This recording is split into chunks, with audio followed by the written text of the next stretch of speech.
और मुंबई में जो भैंसों का तबेले रहते हैं, उसके जो दूध बेचने वाले लोग हैं, वो क्या करते हैं, दूध जब भैंस देती है तब तक मुंबई में रखते हैं, बाद में वो गांव में आके छोड़ देते हैं। वो भैंसों को लाना ले जाना एक बड़ा कारोबार चलता था। तो भी ईगो बीच में आता है, तो मैं व्यक्त भी नहीं करता हूँ कि भाई आई एम सॉरी, मेरे से ये गलती हो गई, मनुष्य है। तो मैं क्या करता था, अकेला कागज़ लेकर के बैठता था, उस सारी घटना का वर्णन लिखता था। कभी कोई कहेगा कि मुझे गुस्सा नहीं आता है, तो बहुत लोग को सरप्राइज होता है। आपको गुस्सा नहीं आता? मैं बताता हूँ, अच्छा। सरप्राइज होता है। हमारे देश में बीमारी, गरीबी, इन सब की चीज़ों के साथ हेल्थ बड़ा सबसे बड़ा विषय है। लेकिन प्रिवेंटिव हेल्थ के लिए दो चीज़ें मैं देखता हूँ, एक स्वच्छता और एक फिटनेस। आज मैं आपको बताऊं कि मुझे मौका मिला यहाँ हमारे प्रधानमंत्री के घर पे आने का और इनसे बातचीत करने का। तो मैं कोई पॉलिटिकल क्वेश्चंस नहीं लाया हूँ। मुझे जानना है कि as a person, as a human being, एक इंसान के नाते हमारे जो प्रधानमंत्री हैं वो कैसे हैं, क्या खाते हैं, क्या बातचीत, मतलब उनकी पूरी दिन में जो सब चीज़ें होती हैं, मतलब पॉलिटिक को छोड़ के उसके बारे में मैं उनसे जानना चाहूँगा। तो सबसे पहले सर, आपका बहुत बहुत धन्यवाद करना चाहता हूँ कि आपने मौका दिया है आपसे बात करने का। मुझे अच्छा लगा कि हम 24 घंटे राजनीति की बातों में ही उलझे रहते हैं, तो आपने हल्की फुल्की बातें और अपॉलिटिकल बातें करने के लिए इच्छा जताई है।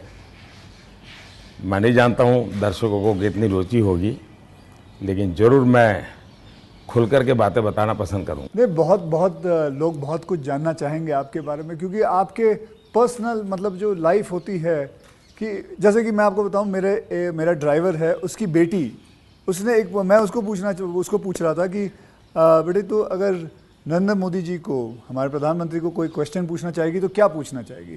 तो कमाल का सवाल उसने पूछा कि क्या हमारे प्रधानमंत्री आम खाते हैं? ये भी उसका क्वेश्चन है कि आम खाते हैं, और अगर खाते हैं तो क्या काट के खाते हैं या ऐसे गुठली के साथ खाते हैं? मतलब होता है ना, वॉश बेसिन के ऊपर खड़े होके गुठली के साथ आम खाना, उसका मजा ही कुछ और होता है। तो मैं जानना चाहूँगा कि आप आम खाते हो सर? एक तो मैं आम खाता भी हूँ और आम खाना मुझे बहुत पसंद भी है। अच्छा।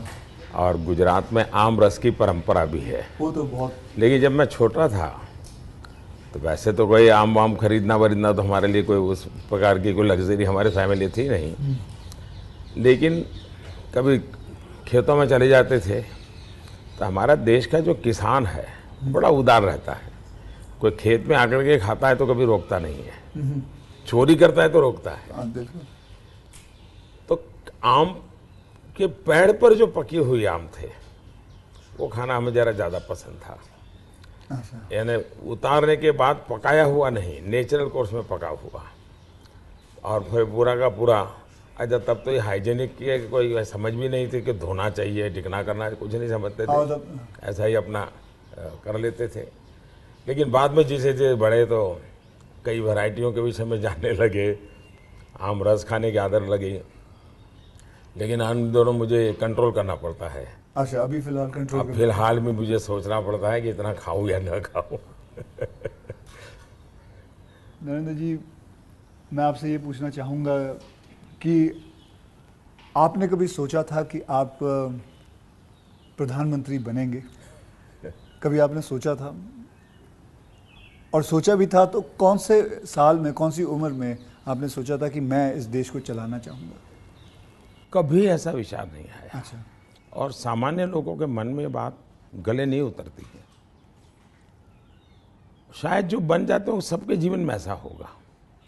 मैं नहीं मानता हूँ कि यानी कोई एकदम फैमिली ही उसी प्रकार से बैकग्राउंड वाली हो और किसी के मन में इच्छा जगती हो तो बहुत स्वाभाविक है। वरना मेरा जो फैमिली बैकग्राउंड है उसमें तो अगर मुझे कहीं अच्छी सी नौकरी की भी मिल गई होती तो शायद मेरी माँ अड़ोस पड़ोस के लोगों को गुड़ खिला देती कि चलो भाई बेटे को वहाँ नौकरी मिल गई, क्योंकि उससे ज़्यादा हमने तो कुछ सोचा नहीं था, गांव के बाहर कुछ देखा नहीं था। ये तो ऐसे ही यात्रा चल पड़ी और देश मुझे लेता चला गया। तो अपने आप ही बनते चले गए, सब कुछ जिम्मेवारी आती गई। बहुत ही मतलब नेचुरली रहा है इसमें। वैसे मुझे मेरी दृष्टि से, मेरे व्यक्तिगत जीवन की दृष्टि से अननेचुरल लग रहा है, ओके। क्योंकि मेरा बैकग्राउंड, मेरी दुनिया, आज की जो राजनीति का तौर तरीका, उसमें ये सब बैठता ही नहीं जी। मुझे भी आश्चर्य हो रहा है कि देश मुझे इतना प्यार कैसे करता है और इतना सारा क्यों मुझे देता रहता है। जहाँ तक मैंने पढ़ा है आप सन्यासी बनना चाहते थे, या आप सोल्जर या आर्मी में जाना चाहते थे, ऐसा कुछ भी ये मैंने आपकी पढ़ा बात है सही है, ये आपकी बात सही है। बचपन में मेरा एक स्वभाव था, किताबें पढ़ना, लाइब्रेरी चला जाता था, तो बड़े बड़े लोगों के जीवन पढ़ना ये शौक़ रहता था।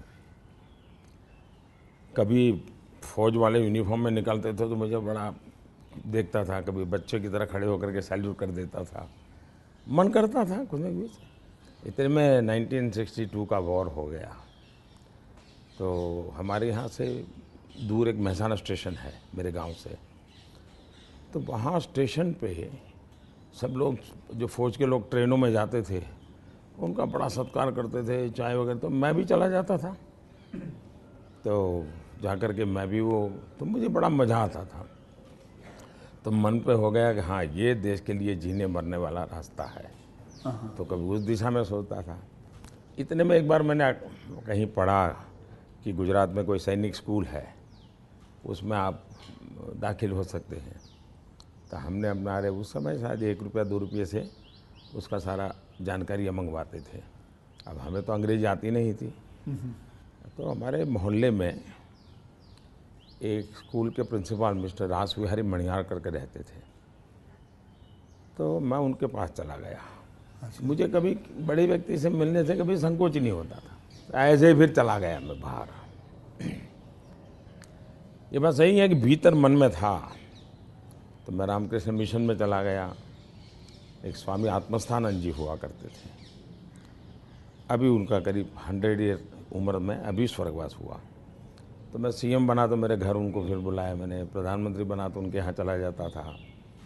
अभी कलकत्ते में अस्पताल में थे तो 2-3 बार हो आया था मैं। तो वो बड़ा बहुत मुझे प्यार करते थे, समझाते थे ज़िंदगी क्या है, टिकना क्या है। रामकृष्ण मिशन आश्रम में कुछ समय रखते थे मुझे। विवेकानंद जी जिस कमरे में रहते थे उसमें मुझे घंटों तक बैठने के लिए मौका देते थे। तो ये सारे नए नए अनुभव होने लगे। फिर हिमालय की दुनिया में चल पड़ा, बहुत कुछ भटका, बहुत कुछ घुमा, दुनिया देखी, और ये सब 18-20 साल 22 साल की उम्र में ही करता रहा मैं। लेकिन कुछ कन्फ्यूज़न भी था, कुछ इरादे भी थे, कोई गाइडेंस भी नहीं मिल रहा था, लेकिन मन में सवाल खुद पैदा करता था, जवाब खुद ढूंढता रहता था। ऐसे भटकता भटकता भटकता यहाँ पहुँच गया। तो आपकी लाइफ को मैं अभी आपकी बात मैं सुन रहा हूँ, तो मुझे लगता है अगर आप प्रधानमंत्री नहीं होते तो जिस हिसाब से आप बता रहे हो तो सन्यासी ज़्यादा लगते थे, मतलब सन्यासी बन जाते थे अगर आप। वैसे मैं क्या बनता ये कहना अभी कठिन लग रहा है, क्योंकि जो सोचा नहीं वो बन गया। वो तो हमेशा होता है, मेरे साथ भी। मैं भी आपको अगर एक किस्सा सुनाऊंगा तो मेरे साथ भी ऐसा ही कुछ हुआ है। मैं क्या बनने वाला था, मैं एक मार्शल आर्ट का टीचर बनना चाहता था, कहाँ मैं फिल्मों में आ गया और फिल्मों में आते आते हीरो बन गया। मैं आपसे क्या, हमारे प्रधानमंत्री जी को मैं ये जानना चाहता हूँ, गुस्सा आता है? और मतलब क्योंकि देखिए सबको गुस्सा आता है, आई एम श्योर आपको भी गुस्सा आता है। अगर आता भी है तो उस गुस्से में आप क्या करते हो? वो गुस्सा निकालने के लिए किस पे निकालते हो और कैसे निकालते हो? मेरे लिए ये कभी कोई कहेगा कि मुझे गुस्सा नहीं आता है तो बहुत लोग को सरप्राइज होता है। आपको गुस्सा नहीं आता? मैं बताता हूँ। अच्छा। सरप्राइज होता है।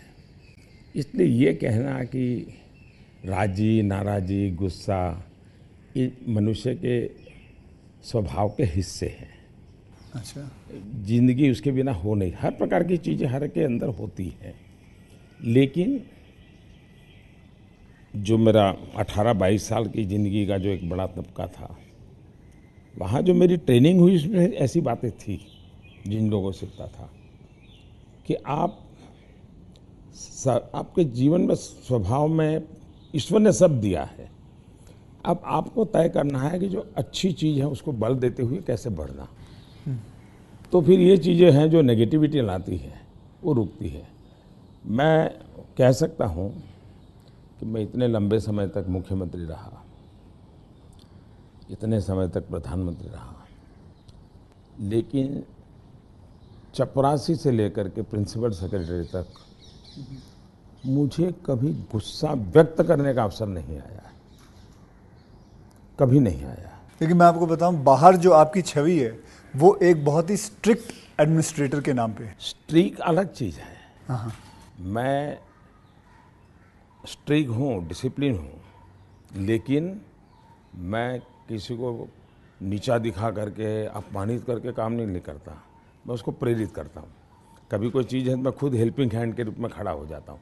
मान लीजिए कोई ड्राफ्ट लेकर के आया, तो एक तो तरीका होता है भाई क्या ले आए हो, दूसरा होता है वाह ऐसा करें ना, ये अपन करे तो कैसा रहेगा, आपको क्या लगता है ये करे तो कैसा होगा। तो क्या होता है, मेरी 10 मिनट पहले ही इन्वेस्ट हो जाती है, लेकिन वो मुझे समझ पाता है। ओके। तो अगली बार जब वो आता है तो मुझे मेरा समय ही नहीं जाता, वो मेरी कल्पना के अनुसार चीज़ लेकर के आ जाता है। तो एक प्रकार से मैं कोई लेके आता है तो उसमें से सीखता भी हूँ और सिखाता भी हूँ, और मैं अपनी टीम बनाता चल जाता हूँ। तो मेरे प्रेशर हैं, स्ट्रेस हैं, वो नीचे नीचे नीचे डिवाइड होते चले जाते हैं। ओके। तो मेरे पास कुछ बचता ही नहीं है। तो मतलब आपको इतना गुस्सा नहीं आता? मैं अंदर तो होता होगा, मैं व्यक्त तो करने से अपने आप को बहुत रोक लेते हो? होता क्या है जी, कभी मान लो एक मीटिंग में आपने गुस्सा कर दिया तो मीटिंग का एजेंडा वगैरह सब छूट जाता है।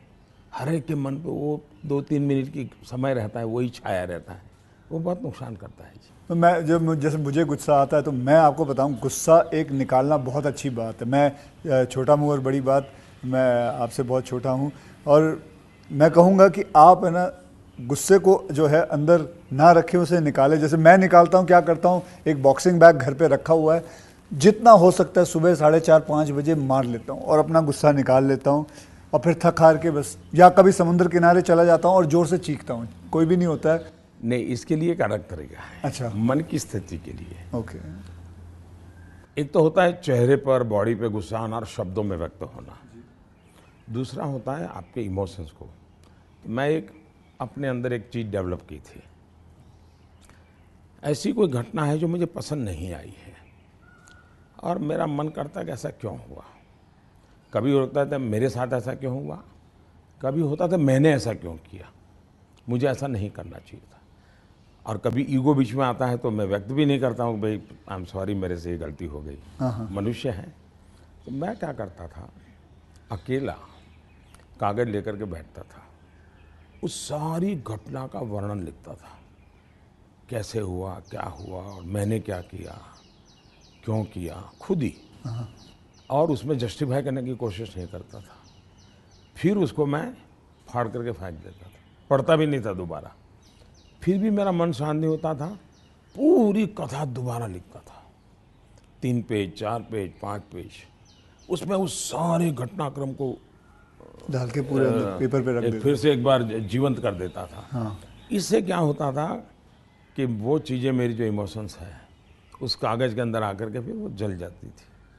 तो मैं एक प्रकार से फिर उस प्रक्रिया के दरमियान जो पहले मुझे सच लगता था कि मैं सच हूँ, 2-3 बार लिखने के बाद मुझे लगता है नहीं ये गलत है, मैं सच नहीं था, मैं ही गलत था।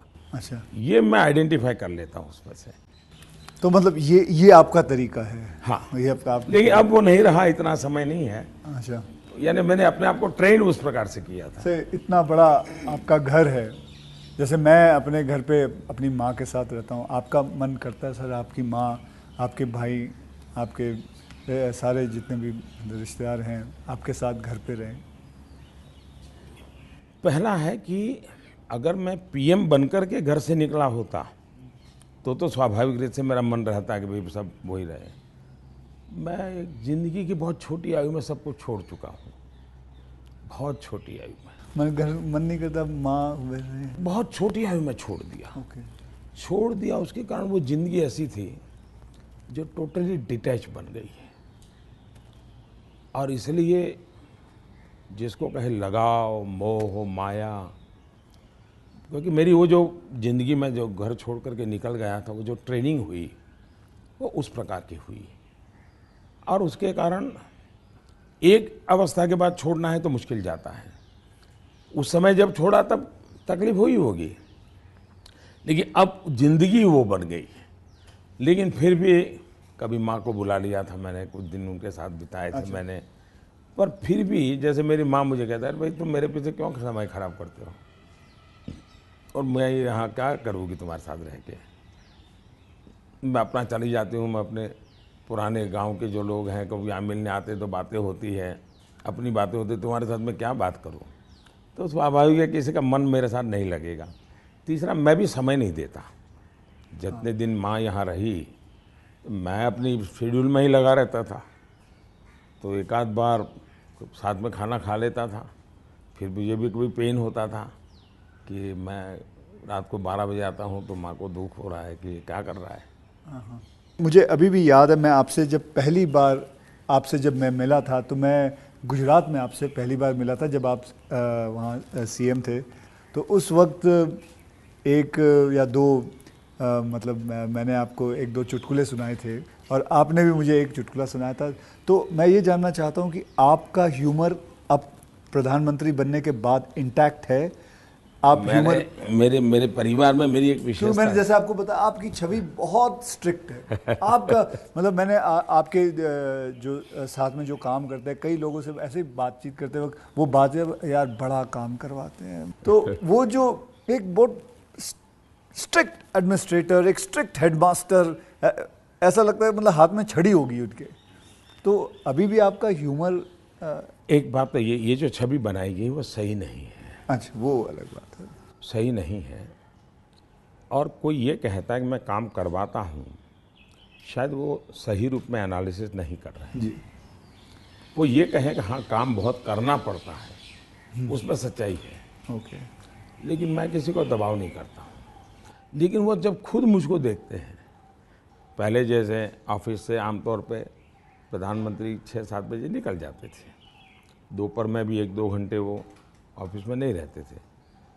मैं सुबह से जाता हूँ, देर रात तक बैठता हूँ, तो वो भी देखते हैं कि भाई ये खुद मेहनत करते हैं। तो फिर उनको लगता है कि ये कोई हमसे मजदूरी नहीं करवाते, वो खुद बैठते हैं। तो कोई काम है तो मैं रात को 11 बजे फ़ोन करूँगा, अरे भाई उसका क्या हुआ, तो उनको लगता है कि ये अभी भी काम कर रहा है। तो एक प्रकार से एक टीम का स्पिरिट बन जाता है, एक वर्क कल्चर आप डेवलप करते हैं। मेरे आसपास में एक वर्क कल्चर डेवलप होता है और वो मैं खुद काम करता रहता हूँ, उसके कारण होता है। स्ट्रिक्टनेस, डिसिप्लिन थोपने से नहीं आती है, क्योंकि मैं ज़िंदगी मैंने ह्यूमन रिसोर्स डेवलपमेंट में ही अपनी ज़िंदगी खपाई है। आप लोगों को अच्छा झूठ बोल कर इम्प्रेस भी नहीं कर सकते हो लंबे अरसे तक। वो सब देखते हैं आपको कि या बात ऐसी करते हो, करते ऐसे हो। तो आप जैसे हैं वैसे रहो और उनसे काम करिए। हाँ, मैं काम के समय काम में रहता हूँ, इसलिए इधर उधर की बातें समय खराब नहीं करता हूँ मैं। दूसरा, मान लीजिए मैं मीटिंग कर रहा हूँ और कोई मोबाइल फ़ोन अपना समय बिगाड़ रहा है, तो मैं फिर उनकी तरफ जा, अच्छा बताइए अभी मैं जो विचार कह रहा था क्या हुआ, तो उनका ध्यान नहीं था। तो उनको लगता था मोबाइल फ़ोन में मैं ट्विटर देख रहा था। तो तब से मेरी मीटिंग में लोग समझ गए कि मोबाइल फ़ोन लेके नहीं जाना चाहिए। मैं किसी से भी मिलता हूँ, कोई भी व्यक्ति आएगा, मेरा कभी बीच में फ़ोन नहीं आता है। मैं किसी को ही नहीं कहता। मानता हूँ, मैं भी आपसे 2-3 बार मिला हूँ, आपने मतलब इट इज। तो ये मैंने डिसिप्लिन खुद के जीवन में लाया, तो सामने वाले को लगता है कि यार ये टोटली मेरे लिए डेडिकेटेड टाइम था, इन्होंने कोई उपयोग नहीं किया। इन चीज़ों का एक प्रभाव पैदा होता है। जहाँ तक ह्यूमर का सवाल है, मेरे परिवार में हमेशा एक कल्पना थी, कभी पिताजी राजी नाराज़ी हुए हो, कभी छोटी मोटी हो, तो हमेशा मैं पूरे माहौल को एक आधे मिनट में हल्का कर देता था। ये मेरा एक स्वभाव था। आज भी मुझे वो करने का मज़ा आता है, शब्दों से खेलना वगैरह। पर अब क्या हो गया है जी, हर चीज़ के अलग अर्थ निकाले जाते हैं। आधा अधूरा वाक्य उठा करके उछाल दिया जाता है। तो अब डर लगता है कि कहीं that's where it is. कहीं कहीं जा कर के इरादा वो नहीं होता है, हंसी मजाक कहावत सब होना चाहिए, लेकिन अब दुरुपयोग हो जाता है तो डर लगता है। आज ये सोशल मीडिया की वजह से लोग कोई भी शब्द कोई भी उल्टा सीधा करवा सोशल के, मीडिया के बजाय टीआरपी वाले, परेशानी टीआरपी वाले करते हैं। तो आप जरा अपना ह्यूमर को बचा के रखते हो, लेकिन अपने दोस्तों के साथ आपके जो दोस्त हाँ हाँ होते हाँ, हैं, वो तो उनके आज भी साथ- चलता है जी। मेरी कैबिनेट मीटिंग का ब्रीफिंग होता है तो मेरे जो जूनियर अफसर हैं, वैसे वो बेचारे संकोच करते हैं क्योंकि उनके लिए पीएम जो एक ऑरा बना हुआ है दुनिया में वो तो बड़ा अलग है। मैंने वो ऑरा रखा नहीं है, मैं दोस्ताना करता हूँ, तो मैं उनको चुटकुले सुनाता रहता हूँ कभी कभी। तो ऑपोजिशन पार्टी में आपके कोई दोस्त हैं? बहुत दोस्त हैं, बहुत अच्छे दोस्त, आप अभी भी उनके साथ कभी चाय पीना? बहुत अच्छे दोस्त हैं। हम लोग साल में 1-2 बार साथ खाना भी खाते हैं। अच्छा, हाँ, अब वे खैर वो फॉर्मल होता है, क्योंकि लेकिन हम तो कहते हैं- कैमरा में देखते हैं, हम तो मीडिया के सामने, मीडिया जो दिखाती है हम तो वही देखते हैं, हमको तो पता ही नहीं एक होता ये। बहुत पहले की बात है, जी। तब तो मैं मुख्यमंत्री भी नहीं था, नहीं किसी काम से मैं शायद पार्लियामेंट गया था और गुलाम नबी आज़ाद और मैं बड़े दोस्ताना अंदाज में गप्पे मार रहे थे। फिर हम बाहर निकलते तो मीडिया वालों ने पूछा, कह रहे यार आप लोग इतने पक्के दोस्त। तो मारते हो, फिर तुम तो बोले आरएसएस वाले हो, एक गुलाम नबी से तुम्हारी दोस्ती कैसे है? हाँ, तो फिर गुलाम नबी ने अच्छा जवाब दिया। हम दोनों खड़े थे, वो कहा देखो भाई बाहर जो आप लोग सोचते हो ऐसा नहीं है, शायद एक फैमिली के रूप में हम लोग जितने जुड़े हुए हैं सभी दल के लोग, हाँ, वो शायद बाहर कल्पना नहीं कर सकते। आपको हैरानी होगी, और वैसे मैं ये बोलूँगा तो चुनाव में मेरा नुकसान भी हो सकता है लेकिन ये ममता दीदी हाँ, साल में आज भी मुझे 1-2 कुर्ते वो खुद सिलेक्ट करने जाती है और मेरे लिए 1-2 कुर्ते भेजती है। अच्छा, हाँ। that is something very big to know about. Sir, अच्छा, वो मिठाई भी, बांग्लादेश के प्रधानमंत्री हैं शेख हसीना जी, तो मेरा दौरा हुआ तो ऐसे ही बंगाली मिठाइयों की चर्चा चली, तो आज भी वो साल में 3-4 बार कोई न कोई बंगाली नई मिठाई होगी तो स्पेशली ढाका से मुझे भेज देती है। अच्छा, वहाँ से। हाँ, स्पेशली बड़ा आग्रह करके। तो ममता दीदी को पता चला तो वो भी साल में 1-2 बार मेरे लिए कुछ न कुछ बंगाली मिठाई जरूर भेज देती है। मोदी जी, मैं आपसे एक बात जानना चाहूँगा। मैंने ये सुना है, जब मैं पिछली बारी आई थिंक पिछले साल मैंने ये सुना था कि जब आप गुजरात के सीएम से आप निकल के आप प्राइम मिनिस्टर जब बने थे, तो आपकी जो जमा पूंजी थी आपके बैंक में करीबन 21 लाख रुपए थे, और वो 21 लाख आपने अपने स्टाफ की बच्चियों के नाम पे एफडी या उनको बांट दिए थे। तो आज मैं जानना चाहूँगा, आप नहीं भी जवाब दे सकते हैं, आज आपका बैंक बैलेंस कितना है? एक तो ये आधी अधूरी बात है। अच्छा। आधी अधूरी इसलिए है कि जब मैं गुजरात से सीएम के रूप में निकला, वैसे मेरा कोई बैंक अकाउंट नहीं था। सीएम बनने के बाद एमएलए बना तो मेरा तनख्वाह आना शुरू हो गया। आपकी बैंक अकाउंट नहीं? उसके पहले नहीं था कुछ। अच्छा, हाँ। हाँ, एक बचपन में निकाला था, तो वो भी एक बड़ी लंबी कथा है। मेरी स्कूल में, वहाँ मेरे गांव में एक देना बैंक का ब्रांच खुला, तो स्कूल के अंदर वो देना बैंक के लोग आए थे। उन्होंने सब बच्चों को एक गुल्लड़ देते, कुल्लड़ बोलते क्या, गुल्लक, गुल्लक दिया, और बच्चों को कहा भाई इसमें आपको पैसे डालना है और हर महीने बैंक में जमा कराना, आपके नाम से पैसा जमा होगा। तो हमने भी बैंक अकाउंट उसमें खुलवा दिया। अब हमारे गुल्लक में तो कुछ आया ही नहीं। अच्छा, आने वाला कुछ था ही नहीं, तो क्या आएगा। तो हम तो कभी पैसा जमा नहीं कराया। अब गांव छोड़ के चले गए हम, बैंक में हमारा अकाउंट बना रहा, तो उनको हर साल वो कैरी फॉरवर्ड करना पड़ता था, लिखा पट्टी करनी पड़ती थी। तो वो मुझे ढूंढते रहते थे कि इसका बैंक अकाउंट बंद करना है, इसको बुलाए कहाँ से। तो शायद 30-32 साल तक वो बना रहा, और उनको कहीं पता चला बाद में कि मैं अब पॉलिटिक्स में हूँ, तो बैंक वाले मेरे पास आए, बोले साहब ज़रा सिग्नेचर कर दीजिए, आपका एक बचपन का बैंक अकाउंट पड़ा हुआ है, हमको बंद करना है। अच्छा, तो मेरी बैंक अकाउंट से दुनिया ये रही। लेकिन जब मैं सीएम बना, एमएलए बना, तो फिर जो वेतन मिलता है वो आना शुरू हो गया। तब बैंक अकाउंट खुल गया। मैंने तो कभी वो देखा नहीं है, मेरा स्टाफ देखता था। जब मैं निकला वहाँ से तो मैंने हमारे अफसरों को बुलाया। मैंने कहा भाई ये मेरा तो है नहीं, मैं ले जाके क्या करूँगा, अब मुझे तो कोई उपयोग है नहीं, तो मैं ये दे देना चाहता हूँ। तो उन्होंने कहा कि भाई ऐसा मत कीजिए। मैंने कहा भाई मैं करूँगा क्या इसलिए जाकर के। तो खैर अफसर लोग मेरी इज्जत करते थे तो ज़्यादा बहस नहीं की, चले गए। शाम को एक सीनियर अफसर को लेकर के आए मिलने के लिए। फिर उन सब ने तीन लोग थे, ये समझाया, बोले देखो मोदी जी ठीक है आपको ज़रूरत नहीं पड़े, लेकिन आपके ऊपर इतने कोर्ट केसेस चल रहे हैं गुजरात में, वकील भी इतने महंगे होंगे हैं, आपको कभी न कभी पैसों की ज़रूरत पड़ेगी। अब पद पर तो कब रहोगे, कितना रहोगे आप। और बाद में बोले कोई नहीं देगा आपको। तो हमारी प्रार्थना है कि तो ऐसा मत कीजिए। तो मैंने कहा क्या करूं। बोले ठीक है आपकी इच्छा है तो कुछ हिस्सा दीजिए। तो उसमें से मैंने फिर 21 लाख रुपया दिया। अच्छा, उसमें से? हाँ, ओके। मेरे अपने जेब से दे दिया। और मैंने कहा कि ये जो हमारा सेक्रेटरीट है उसमें जो ड्राइवर है, हाँ, प्यून है, उनकी खास करके बच्चियाँ, उनको ये शिक्षा दीक्षा के लिए खर्च करना। अभी वो फाउंडेशन शायद बनाया हुआ है गुजरात सरकार ने, और उसमें से वो मदद कर भी रहे हैं। फिर वहाँ मुझे एक सरकार की तरफ से एमएलए को एक प्लॉट मिलता है, ओके। पैसों से मिलता है लेकिन कम खर्चे में। हाँ। वो प्लॉट मिला तो मैंने पार्टी को कहा भाई ये ले लो आप, मैं आपको दे देना चाहता हूँ, मुझे कुछ चाहिए नहीं।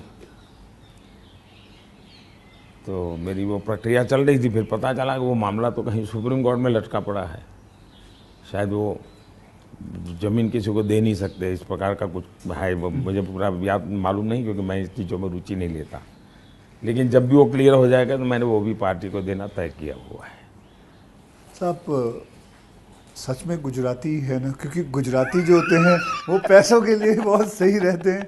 मतलब मैं नहीं मानता कि मतलब आपने अपना प्लॉट दे दिया, आपने पैसे दे दिए, तो आप, क्योंकि मैं आपको अगर आप इजाज़त दे तो मैं एक छोटा चुटकुला सुनाना चाहता हूँ। जी जी जी। एक गुजराती आदमी था, बुज़ुर्ग आदमी था, वो मर रहा था। तो वो कहता है मेरी गुजराती ज़रा इतनी ठीक नहीं है, लेकिन वो कहता है कि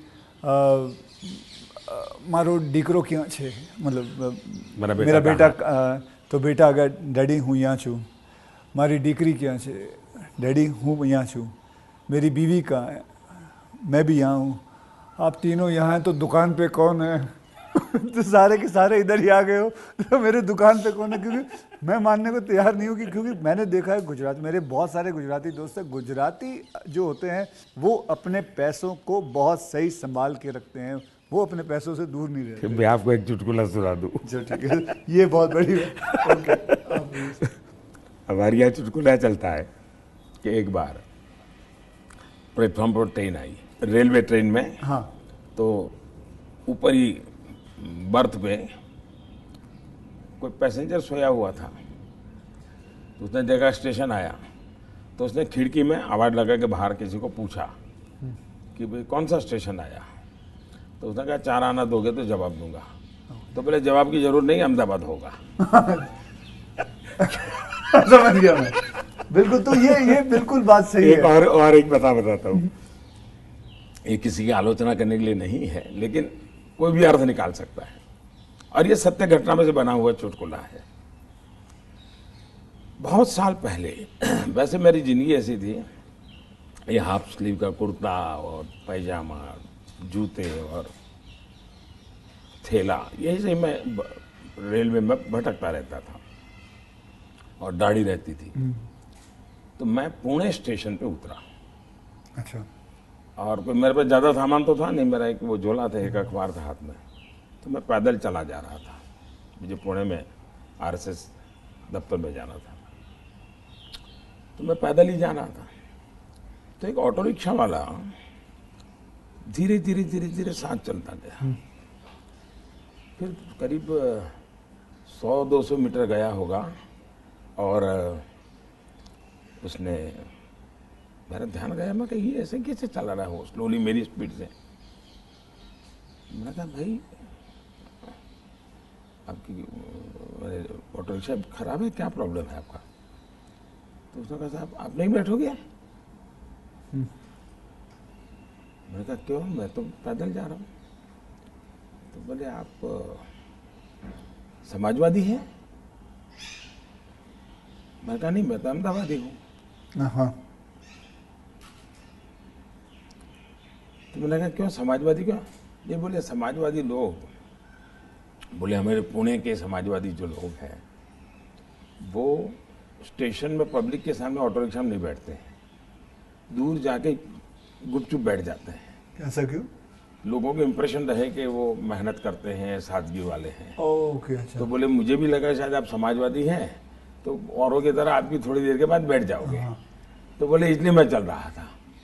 तो जब उसने मुझे पूछा आप समाजवादी हो तो मेरा तुरंत जवाब था मैं अहमदाबादी हूँ। आइए सर, एक थोड़ा चलते चलते बात करें आपसे। सर, आपसे मैं पूछना चाहता हूँ कि अगर आपको कभी एक अलादीन का चिराग मिल जाए और जिन कहे कि आपके 3 विशेस हैं, तो वो आपके 3 विशेस क्या होंगे? देखिए, अलाउद्दीन चिराग मुझे मिल जाए और सचमुच में उसके पास ताकत होगी जी। तो मैं उसे कहूँगा कि तुम जितने भी ये समाजशास्त्री हैं या जो एजुकेशनलिस्ट हो, उनके दिमाग में भर दो कि भावी पीढ़ी को ये अलाउद्दीन चिराग वाली कथा सुनाना बंद करें कि ऐसा कोई अलाउद्दीन होता है और वो इच्छाएं पूरी करता है। मैंने कहा उसको मेहनत करना सिखाओ। मैं कभी एक्सपेक्ट नहीं कर रहा था आप ये जवाब दोगे। मुझे लगा आप कोई 3 विशेस आप सोचोगे कि क्या है 3 विशेस, लेकिन ये एक बहुत ही सही तरीका है। आलसपना जो होता है वो यही चीज़ों से आता है। यार आई विश मुझे ये मिल जाए, बैठे बैठे मिल जाए। तो ये जो आपने जो किया हुआ है, ये जो कहा हुआ है, बिल्कुल सही कहा हुआ है। ये मूलतः बाहर से आई हुआ चिंतन है जी, मैंने रिसर्च नहीं किया है। हाँ। ये हमारे यहाँ मूल चिंतन ऐसे नहीं है। मूल चिंतन तो हमारे यहाँ परिश्रम का है जी। हमारे यहाँ ये नहीं है कि भाई ऐसे ही कुछ आकर को कोई दे देगा, ऐसा नहीं है जी। एक ना एक दिन तो सभी को रिटायर होना होता है, आपको भी रिटायर होना पड़ेगा। तो आपने कभी पोस्ट रिटायरमेंट प्लान सोचा है कि आपने जब ये सब कुछ ख़त्म हो जाएगा, मतलब आप पॉलिटिक्स से संन्यास ले लेंगे, तो आपके आगे जाके आपने क्या करना है? एक बड़ा इंटरेस्टिंग चीज़ बताता हूँ आपको। जी। हम लोगों की एक मीटिंग थी इनर सर्कल की। अटल जी थे, आडवाणी जी थे, राजमाता सिंधिया जी थी जी। सिकंदर बख्श साहब थे, प्रमोद महाजन भी थे और उसमें सबसे छोटी आयु का मैं रहता था। तो बातें चली, उसमें से ऐसे ही अभी मीटिंग शुरू होना बाकी था, ऐसे गप्पे चल पड़े कि भाई रिटायरमेंट के बाद क्या करेंगे। तो सबने कुछ न कुछ अपना बताया। प्रमोद महाजन इसको बड़ा लोगों को खुद करके निकालते थे। अच्छा, प्रमोद जी की व्यक्तित्व की विशेषता थी, उनका जीवन बड़ा विविधताओं से भरा था। अनेक प्रकार की एक्टिविटी से वो अपने आप को जोड़े रखते थे। मुझे पूछा, मैंने कहा भाई मेरे लिए तो बड़ा कठिन है क्योंकि मुझे कुछ नहीं आता है। मैंने कभी इस सारी चीज़ों में सोचा ही नहीं। मैंने तो जब जो जिम्मेवारी मिले उसी को जिंदगी माना है। जिम्मेवारी ही मेरी जिंदगी है। अच्छा। और इसलिए मुझे कल्पना ही नहीं होती है कि मेरे इसमें समय बिताने के लिए कुछ करना पड़ेगा, मुझे अपने आप को एंगेज रखने के लिए कुछ करना पड़ेगा। और इसलिए मैं कभी नहीं मेरे मन में विचार आया और न ही मैं सोचता हूँ। और मुझे पक्का लगता है शरीर का कण कण और जीवन का पल पल किसी न किसी मिशन में ही खपाऊंगा। ये आपने सोचा हुआ है? ये शायद सोचना नहीं है जी, मेरे पास इसके सिवाय कुछ मुझे पर कौशल्य ही नहीं है। मैं जिस हिसाब से आप बताते हो कि मुझे लगता है आप ज़िंदगी में, मतलब जब सीएम से यहाँ जब पीएम बने थे, तो मैं ये जानना चाहूँगा कि सबसे वैल्यूबल चीज़ आप क्या लेके आए थे यहाँ इस घर के अंदर सबसे वैल्यूबल चीज़ आपकी क्या रही थी? अगर मैं, वैसे ये पूरी बातचीत आपने पहले ही मुझे कहा कि मैं तो कोई राजनीति की चर्चा करना नहीं चाहता। नहीं। लेकिन कुछ मात्रा में मैं ये कह सकता हूँ कि प्रधानमंत्री बनते समय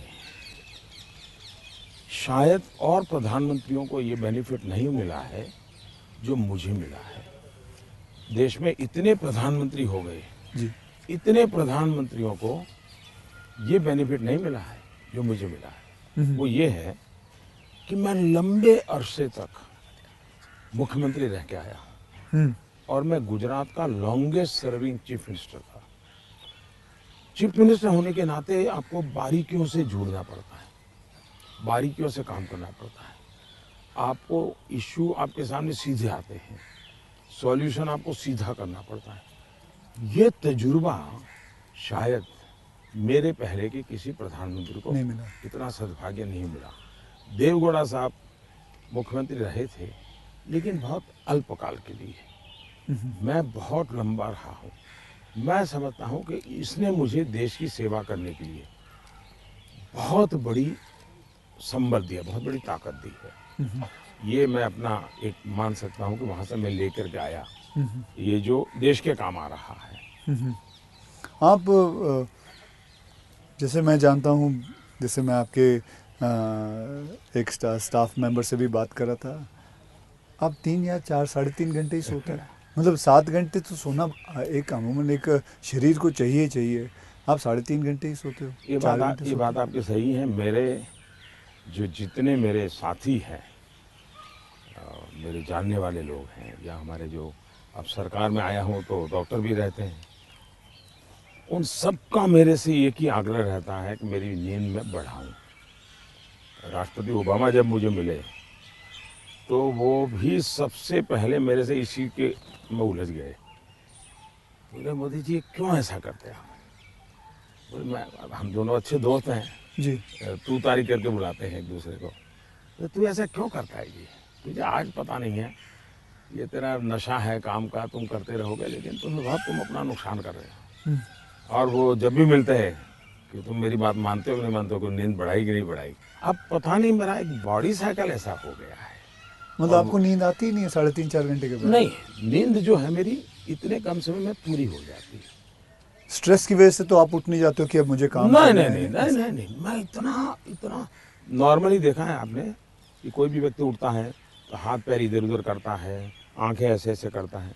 मेरा कुछ नहीं, आंख खुलती है, फ्रिक्शन ऑफ सेकंड मेरा पैर जमीन पे होता है, मैं उठ जाता हूँ उससे। उठता मैंने बिस्तर पे उठता वैसा नहीं, बिस्तर से भी बाहर होता हूँ।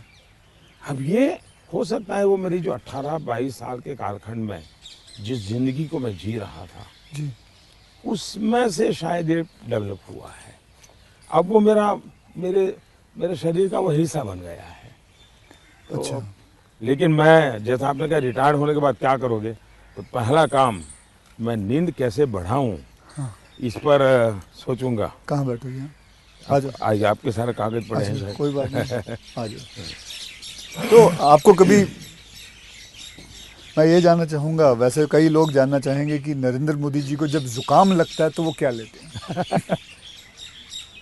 आप हैरान होंगे, मैं बहुत ही, फिर वही कहूँगा, मैं ऐसी कठिन जिंदगी जी करके आया हूँ। तो डॉक्टर क्या होता है, ये महंगी दवाइयाँ क्या होती हैं, सोफिस्टिकेटेड क्या होता है, वो सब आप आयुर्वेदिक पे बहुत विश्वास करते हैं? मैं बताता हूँ। आयुर्वेद के बजाय कैसी जिंदगी है। अब आप जब पहाड़ चढ़ते हैं तो पैर तो दर्द करते ही हैं, कितनी आदि हो, लेकिन ऊंचाइयों पर जाते हो तो अब जो अकेला इंसान है वो क्या करेगा? मालिश वाले को तो कुछ नहीं कर ऐसे रहा, वैसे किसी तो को होते नहीं है, क्या फिजियोथेरेपी नहीं करा सकता, हाँ। मसाज नहीं करवा सकता। अब मैं क्या करता था जी, मेरे कंधे पे हमेशा एक ये जो असम का गमछा होता है ना, हाँ, ये गमछा मेरे पास रहता था ऐसा। तो मैं जैसे उसको ऐसे पैर पे बांध देता था पूरा, और बीच में एक छोटी लकड़ी तोड़ करके पैर से लगा देता था, फिर इसको मैं कर्व करता था। अच्छा। तो प्रेशर आता था, ऐसा पूरे बॉडी को मैं अपना मसाज खुद ऐसा तरीका रखता था मैं। तो ऐसी चीज़ें मैं इवॉल्व करता था अपने लिए। मैं बहुत साल पहले कैलाश यात्रा पे गया था पैदल, टोटल यात्रा करीब 1000 किलोमीटर का था। पैदल गया। कुछ और भी लोग थे, बड़े धनी लोग भी वहाँ कभी कभी यात्रा में आते थे। अब बहुत बड़े बड़े महंगे वो चमड़ी बचाने के लिए सब लेकर के आए हुए थे। मेरे पास तो कुछ था, मेरे पास कैस्टर ऑयल था और वो भी रॉ, सीधा वो घानी से निकाला हुआ। तो उसकी स्मेल भी बहुत ख़राब होती है, तो मैं उसी को लगाता था। अब ये लोग 5वें 6ठे दिन मुंह नहीं धो सकते थे क्योंकि उनकी चमड़ी जल करके चीर करके लटक गई थी। तो वो बड़े परेशान रहते थे। तो मुझे कुछ नहीं होता था, बोला मैं तेज तर्रार रहता था। तो मुझे पूछने लगे कि आप क्या करते हो? बोला कहा कुछ नहीं भाई, कैस्टर ऑयल लगाता हूँ भाई। तो रात को हम जब पहाड़ चढ़ करके रात्रि मुकाम होता था, ये मेरे पास आ जाते थे। हर कोई एक एक बूंद कैस्टर ऑयल में से ले जाता था। जुकाम होता है तो मैं गर्म पानी पूरा समय पीता हूँ। गर्म पानी? गर्म पानी, उसमें कुछ शहद या कुछ नहीं, सिंपल गर्म पानी। दूसरा हो सके तो फास्टिंग करता हूँ। अच्छा। फास्टिंग यानी एकदम से सिवाय पानी कुछ नहीं, 1-2 दिन 24 घंटे 48 घंटे, ज़्यादा नहीं करना पड़ता। तीसरा, ये सरसों का तेल होता है, उसको थोड़ा गर्म करके रात को 2-3 बूंद डाल देता हूँ। जलन बहुत होती है, लेकिन ये मेरा 1-2 दिन में क्लियर कर देता है। तो ऐसे ही जीने की आदत है। मैं कुछ चीज़ें करता हूँ, वो मैं पूछना चाहूँगा आपसे। मैंने चीज़ फॉलो की है जिसको कहते हैं कि 7-12-5 × 40, यानी 7 बजे मैं ब्रेकफास्ट कर लेता हूँ, 12 बजे मैं अपना लंच खा लेता हूँ और 5 बजे डिनर खा लेता हूँ। और × 40 यानी कि जब भी एक गस्सा खाता हूँ उसे 40 बार चबाना है। तो ये मैंने अपने शास्त्रों में पढ़ा है, कई लोगों से बात की है। तो आप इससे सहमत हैं? बिल्कुल सहमत हूँ, और ये बिल्कुल सही रास्ता आपने चुना हुआ है। हमारे देश में मूल आदत यही है। हाँ। ये वेस्टर्न जो वर्ल्ड आया, उसने फिर धीरे धीरे इसमें ये बदलाव किया कि लोग, वरना हमारा किसान आज भी गांव में सूर्यास्त के पहले, नहीं लेना सर? मैं नहीं लेता जी। नहीं। सूर्यास्त के पहले थैंक यू। खाना खा लेता है। और दिन में भी आपने देखा होगा, किसान सुबह एक प्रकार से, वो किसको आप नाश्ता कहते हैं, लेकिन एक्चुअली उसका वो लंच जैसा ही होता है। हाँ। वो काफ़ी मात्रा में बड़े बड़े रोटी और सब्जी या चटनी कुछ लेकर के खेत चला जाए। दिन में थोड़ा सा लेकर के उसकी पत्नी सर पे कुछ रख करके जाती है। वो पूरा भोजन नहीं होता है। हाँ हाँ, थोड़ा होता है। ये आज भी हमारे देश में परंपरा है ये। आपका एक फैशन स्टेटमेंट बहुत बढ़िया है, मतलब दाढ़ी वाड़ी एकदम सही किया हुआ। और मतलब कभी कभी मैं देखता हूँ आप हाफ स्लीव कुर्ता पहनते हैं, ज़्यादा करके हाफ स्लीव कुर्ता पहनते हैं। तो ये जो फैशन, ये जो है, ये जो आपकी जो शेविंग और ये सब, क्या ये मतलब फैशन जो है ये आपने खुद ने किया है या आपने किसी को? आपने बहुत अच्छा सवाल पूछा। जैसे मैं बहुत स्ट्रीक हूँ, गुस्सा करता हूँ, ये जो एक छवि बनाई गई है, वैसे दूसरी छवि मेरे इन कपड़ों की दुनिया को लेकर के बनाई गई है। दरअसल क्या है, मैं छोटी बैग में मेरी ज़िंदगी थी और मैं ट्रैवलिंग करता रहता था। जी, आपने बताया झोले में। और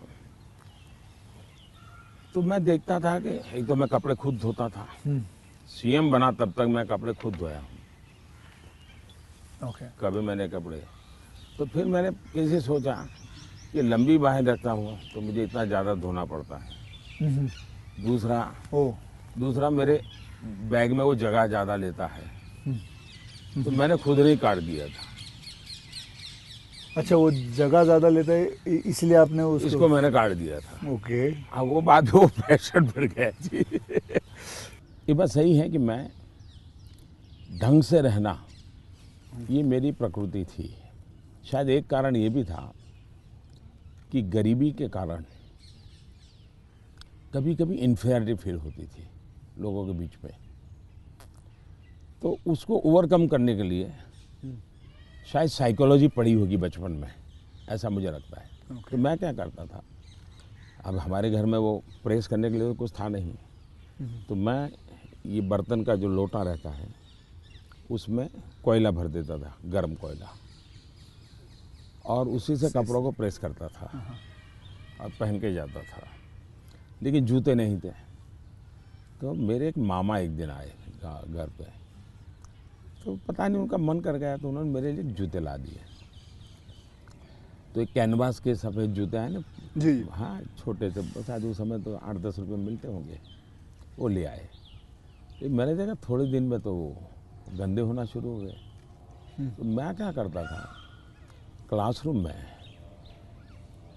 सब बच्चे चले जाते थे, मैं रुका रहता था, और टीचर जो ब्लैक बोर्ड पे लिखता है ना, तो बाद में जो छोटा चॉकस्टिक का टुकड़ा रह जाता है वो ऐसे ही फेंक देता है।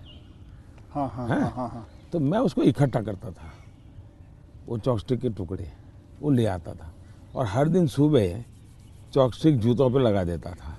हाँ हाँ हाँ, मैं समझ गया। और डेली ये मैंने कई बार आपसे मिला हूँ, आप घड़ी जो है वो अभी तो आपने सही पहनी हुई है, लेकिन घड़ी आप ज़्यादा करके ऐसे पहनते हो। घड़ी मैं सही पहनता हूँ क्योंकि मुझे मीटिंगों में बैठना पड़ता है ना। हाँ। तो मैं नहीं चाहता हूँ किसी को पता चले कि मैं ऐसे घड़ी देख रहा हूँ, उसको इंसल्ट फील होता है जी।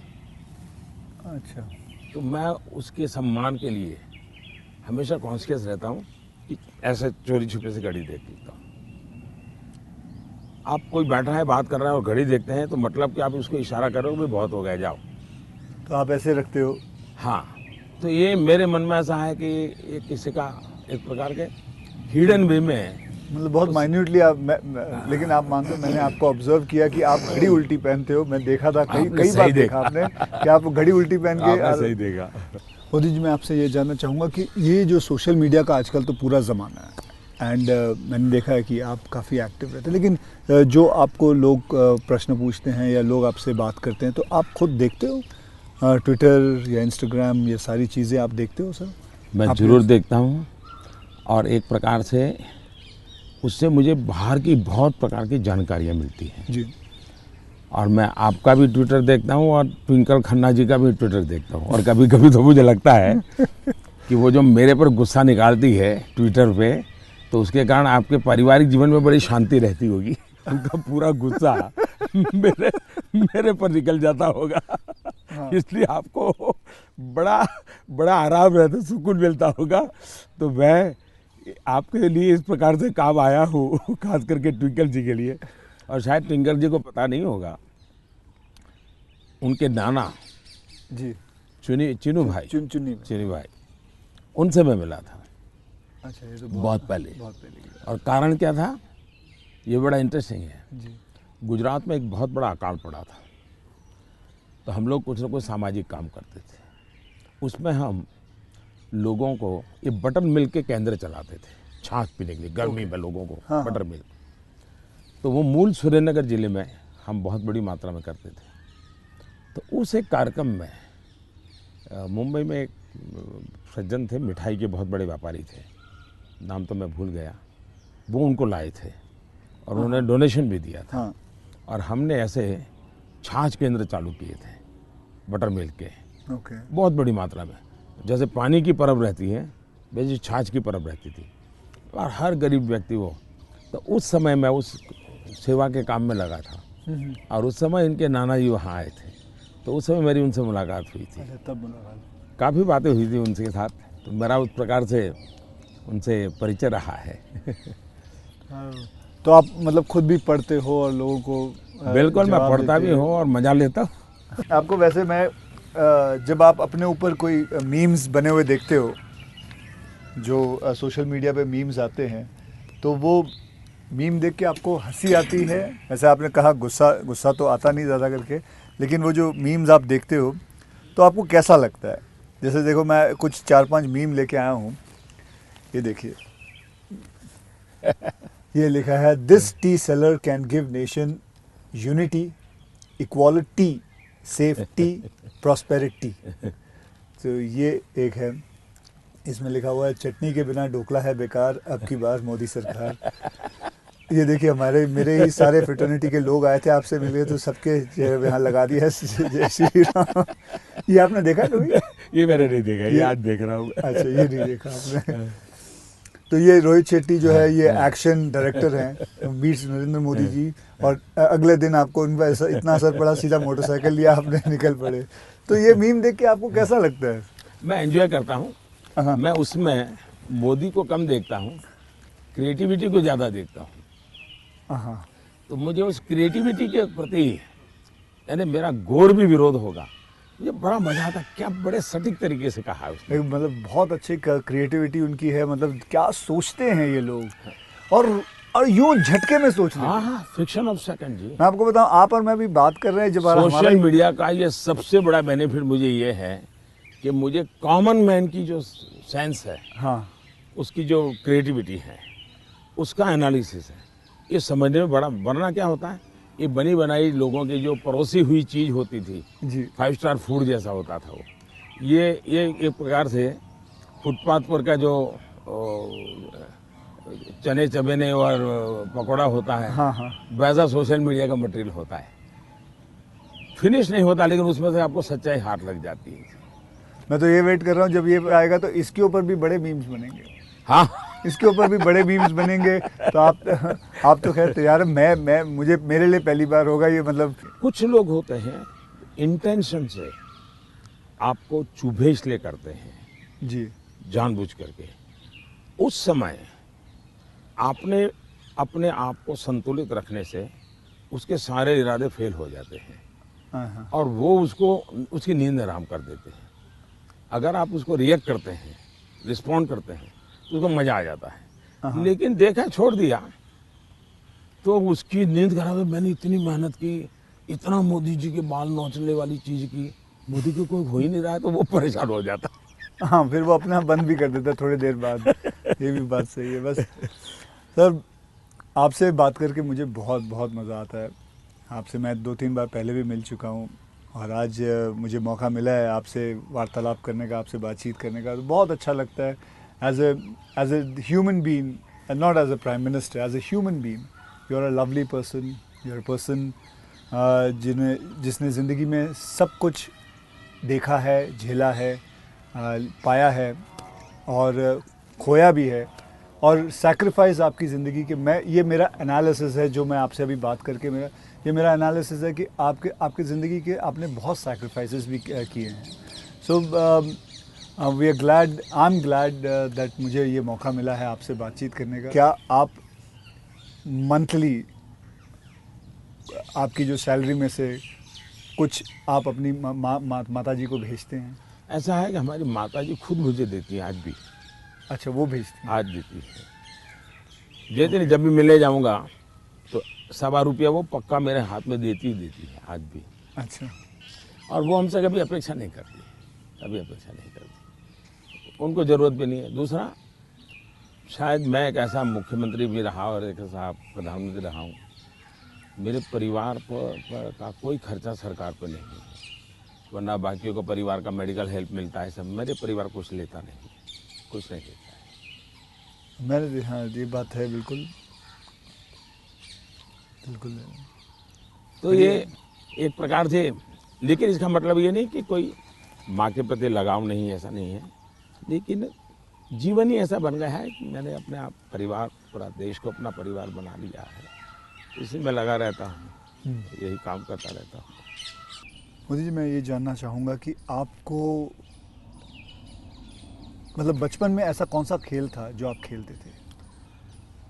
मैं बचपन में संघ की शाखाओं में जाता था। अच्छा, संघ की शाखाओं में बड़े अच्छे वैज्ञानिक खेल होते हैं, अच्छा, बड़े वैज्ञानिक, जिसमें टीम स्पिरिट आए, जिसमें जैसे एक खेल होता है, ये सब सर्कल में बैठते हैं, फिर जो ये हमारा लीडर होता है वो पूछता है कि आपकी राइट साइड पर जो बैठा है उसकी एक क्वालिटी बताओ। ओके, अब है तो खेल, लेकिन आपको उसके कारण कॉन्शियसनेस आता है कि हाँ भाई दूसरे के गुणों को देखना चाहिए। अब खेलते खेलते ही डेवलपमेंट होता है इंसान का, और इसलिए मुझे बचपन में संघ की शाखाओं में खेलों के द्वारा टीम स्पिरिट क्या होती है, रिस्पॉन्सिबिलिटी शेयर करना क्या होता है, ये खेल है संघ में, बहुत बढ़िया खेल है। वो परंपरागत खेल है, कोई संघ वालों ने ढूंढे ऐसा मैं नहीं कह रहा हूँ, ये बहुत बहुत काम आते हैं। दूसरा, मैं योगा से ज़्यादा जुड़ गया, फिजिकल एक्टिविटी के रूप में कहे तो। लेकिन मैं इंडिविजुअल खेल के बजाय ग्रुप वाले खेल को हमेशा पसंद करता रहा, क्योंकि वो एक प्रकार से आपके व्यक्तित्व को अलग से डेवलप करते हैं। जो इंडिविजुअल खेल होता है वो आपको एक अलग प्रकार का डेवलपमेंट करता है। वो गलत करता है ऐसा मैं नहीं कह रहा हूँ, लेकिन अलग प्रकार का करता है। टीम के अंदर खेलने से अलग प्रकार का होता है। आपको एडजस्ट करना पड़ता है, आपको साथ चलना पड़ता है, आपको किसी की लीडरशिप करनी होती है, आपको सबॉर्डिनेट को संभालना होता है। तो ज़िंदगी जीने के लिए ग्रुप वाले गेम्स खेलने चाहिए। ओके। इंडिविजुअल कितना ही हम बड़े चल जाएं, लेकिन ग्रुप वाले खेल जरूर खेलना चाहिए, ये मेरा मत रहता है। मुझे, आपने कभी गुल्ली डंडा खेला है? बिल्कुल खेलता था गुल्ली गांव डंडा में। खेलते हाँ, हमारे यहाँ गांव में खेलते थे। फिर कंचे खेलते थे? हाँ, लेकिन ज़्यादातर मैं तैरने के लिए चला जाता था। मुझे पानी पसंद था, अच्छा। तो तैरने के लिए चला जाता था। दो कारण थे। एक तो मेरे परिवार के सारे कपड़े मैं धोता था, परिवार के सभी सदस्यों के। अच्छा। तो तालाब में ही पानी था, तो हम तालाब में चले जाते थे। तो उसके कारण स्वाभाविक मेरा स्विमिंग सीख गया, तो मैं बहुत घंटों तक स्विमिंग कर लेता था। हाँ। तो मेरे शरीर के जो अगर मूलभूत कहें कि डेवलपमेंट, बॉडी डेवलपमेंट जिसको कहें, वो शायद स्विमिंग से हुआ है। वो गांव वाला स्विमिंग जो जी, समझ गया। अपने गांव में तालाबों में, नहर हो गई, तालाब हो गया वहाँ हाँ, की। उसी में। मुझे अभी याद है आपका, मैंने एक यूनाइटेड नेशन में एक पहली जो स्पीच देखी थी आपकी, आई थिंक 2014 में दी थी मैं आपने प्रधानमंत्री बना और सितंबर में गया था। सितंबर में गए थे। तो आपने जब आपने इतने सारे स्पीचेस दिए हैं हिंदुस्तान में, तो वो आपका पहला स्पीच था जो वर्ल्ड वाइड, पूरी दुनिया। तो वर यू नर्वस? क्या मेरे प्रधानमंत्री नरेंद्र मोदी जी नर्वस थे उस दिन? मेरा प्रॉब्लम ओवर कॉन्फिडेंस का है। अच्छा, उल्टा था? उल्टा था। और हुआ क्या कि मैंने मन में सोचा था कि ये मेरा फ्रेमवर्क रहेगा बोलने का। जब जहाज़ में यहाँ से जा रहा था, हमारे अफसरों ने मुझे ब्रीफिंग भी किया था। जब मैं अमेरिका पहुँचा तो हमारी फॉरेन मिनिस्टर सुषमा जी, उनकी मीटिंगें ज़्यादा होती थी, तो उनको पहले जाना पड़ता है, तो पहले गई हुई थी। तो पहुंचने के बाद ही मेरा कोई दूसरे दिन कार्यक्रम था। तो मेरा नेचर है, मैं होटल से उतरता हूं तो पहले मीटिंग कर लेता हूं। तो ब्रीफिंग के लिए सब बैठे थे, तो सुषमा जी ने पूछा कि साहब आपका भाषण वगैरह, मैंने कहा कर लेंगे, क्या है। तो वो अड़ गई। उन्होंने बड़ा आग्रह नहीं कि बोले साहब ऐसा नहीं चल सकता। अच्छा, अफसर लोग बोल नहीं पाते थे मुझसे, किसी ने मुझे कहा भी नहीं था। बोले यहाँ एक्सटेम्पो भाषण नहीं करना चाहिए, बोले लिखित स्पीच होना चाहिए। मैंने कहा मैं तो न किसी को लिखने के लिए कहा है, न मैंने लिखा है, मैं तो हर जगह वैसे ही करता हूँ। खैर काफ़ी दिन हमारी आधा घंटा तक बहस होती रही, लेकिन उन्होंने बिल्कुल पकड़ के रखा, नहीं साहब इसमें आपकी नहीं चलेगी, आपको मानना पड़ेगा। तो मैंने कहा क्या करेंगे ये? तो मैंने कहा मैं अपना बता देता हूँ मुझे क्या बोलना है। तो मैंने वहीं पर उस दिन मैंने कहा इसके आधार पर आप बना दीजिए। फिर वो स्पीच तैयार हुई। अब मुझे स्पीच प्रॉब्लम नहीं था, पढ़ना ही प्रॉब्लम था। मतलब पढ़ना यानी पढ़ कर के बोलना, वो मैंने कभी आपको देखा मुझे नहीं है। बहुत दिक्कत होती है जी, बहुत दिक्कत होती है। मेरा थॉट प्रोसेस इतना तेज चलता है। तो मेरा वो पहला भाषण जो है, हाँ, वो पढ़ कर के मैं किया हुआ हूँ। यानी एक्चुअली पढ़ रहा हूँ मैं, आपने देखा होगा मेरे हाथ में हाँ। कागज है।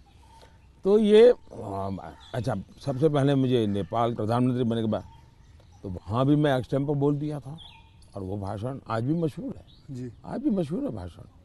नेपाल में पहला भाषण था। तो एक्सटेम्पो वाला भाषण आपका हमेशा, मैंने कभी वैसे देखा नहीं तो आपको मेरे लिए फिर वो ये इस प्रकार की जो मीटिंगें होती हैं उसमें ये बहुत आवश्यक हो गया। बाद में मुझे भी ध्यान में आया कि भाई ये देश का मसला होता है, कोई इधर उधर शब्द न चला जाए।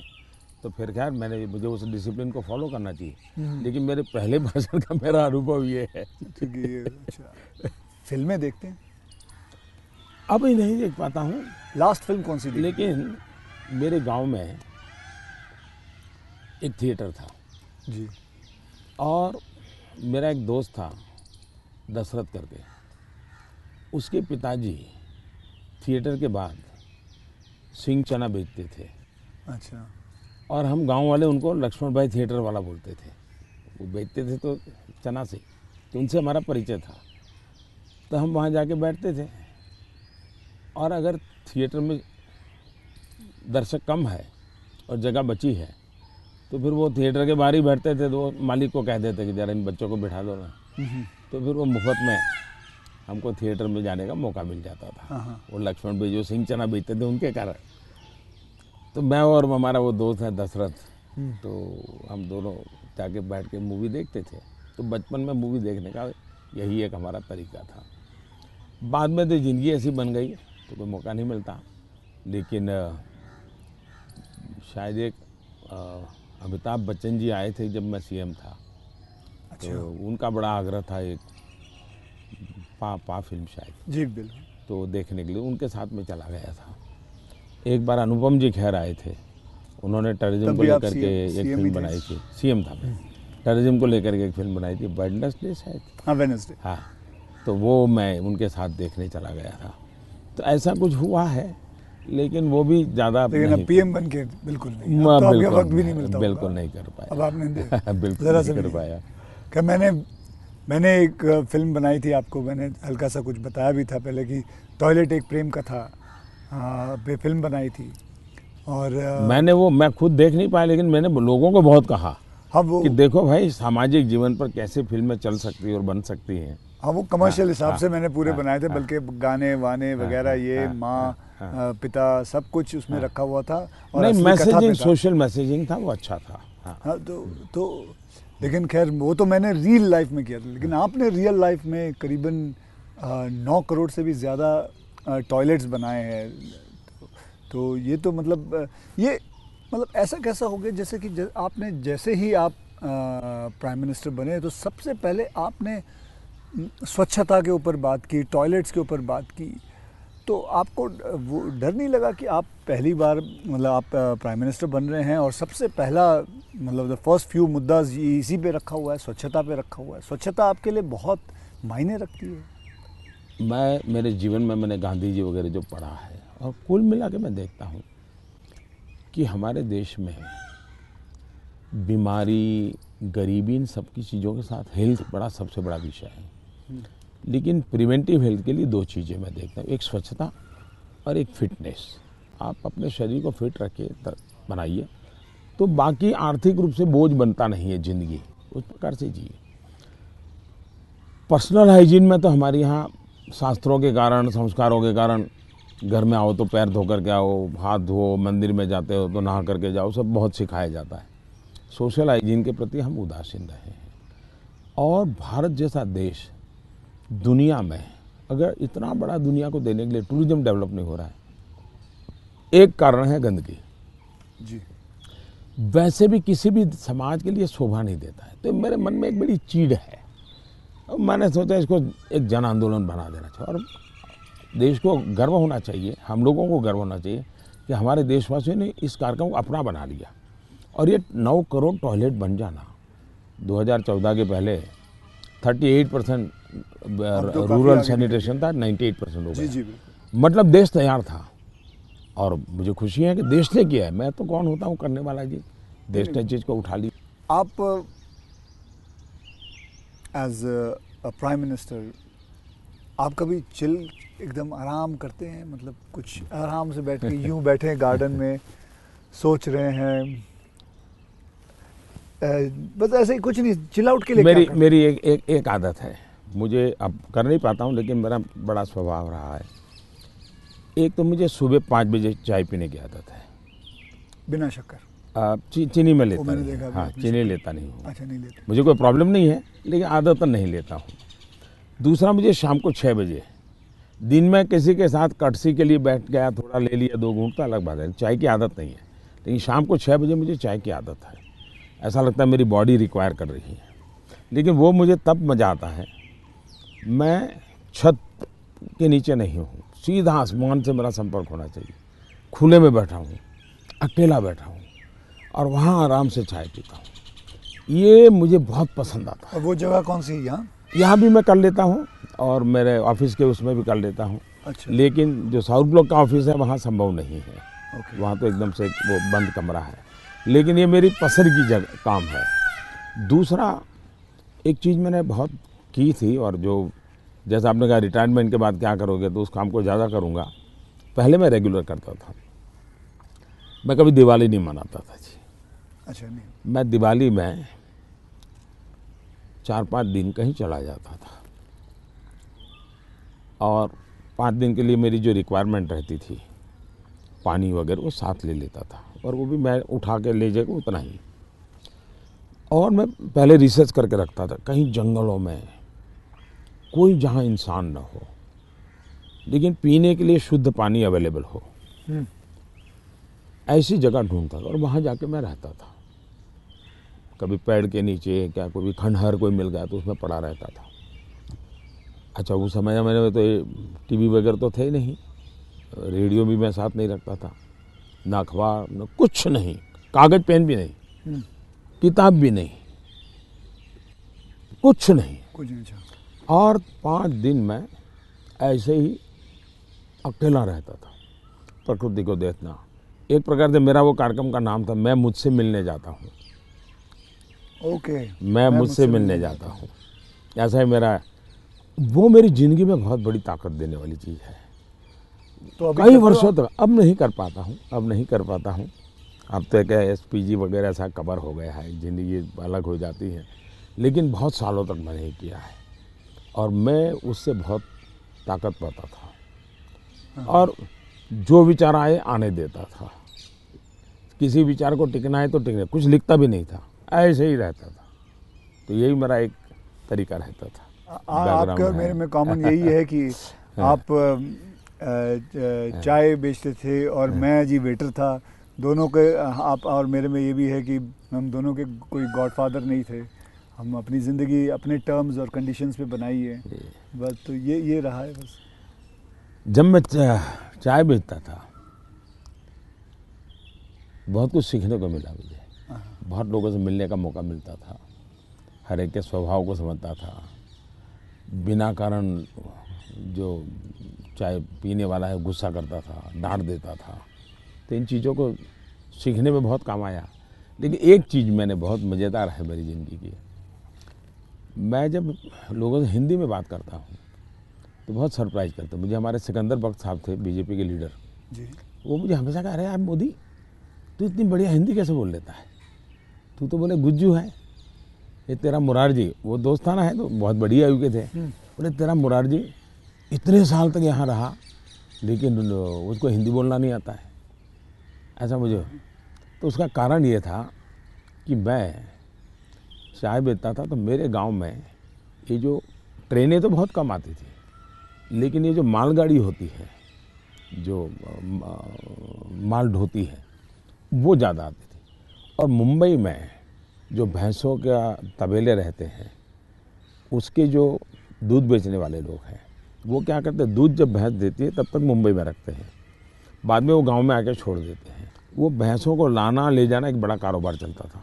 तो वो आते थे और वो बेचारे घास वास उसी में भरते थे, उसी में रहते थे और भैंसों को ले जाते थे। एक व्यक्ति आएगा तो 3-4 दिन रहना पड़ता था। हम उनको चाय चाहिए, हम चाय देते थे। उनसे बातें करते करते मैं हिंदी सीख गया। अच्छा, फिर वो क्या करते थे, अपना म्यूजिक की कुछ चीज़ें ले आते थे, तो शाम को वो चौपाइयाँ वोपाइयाँ अपना भजन कीर्तन करते रहते, तो मैं कभी जाके बैठ जाता था। तो मुझे उसके कारण नॉर्थ के कल्चर से परिचय आया। तो एक प्रकार से चाय ने मुझे ये लैंग्वेज सिखा दी। तो आप, ये जो सॉन्ग की बात आई, आप कभी कोई हिंदी गाना गुनगुनाते हो अकेले में?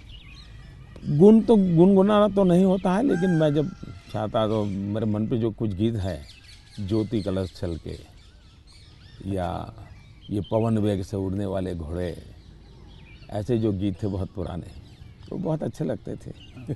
आज के कोई गाने नहीं गुनगुनाते? आज तो पता ही नहीं मुझे, आज तो पता ही नहीं मुझे आपसे बात करके चलिए, देश के लोगों के लिए काम आएगा कुछ बातें नई नई। ये बहुत सारी चीज़ें काम में आएंगी, इसमें बहुत सारी चीज़ें। लेकिन मुझे अच्छा ये लगा कि ये चुनावी आपाधापी तू मैं के बीच ये भी एक कुछ पल होता है।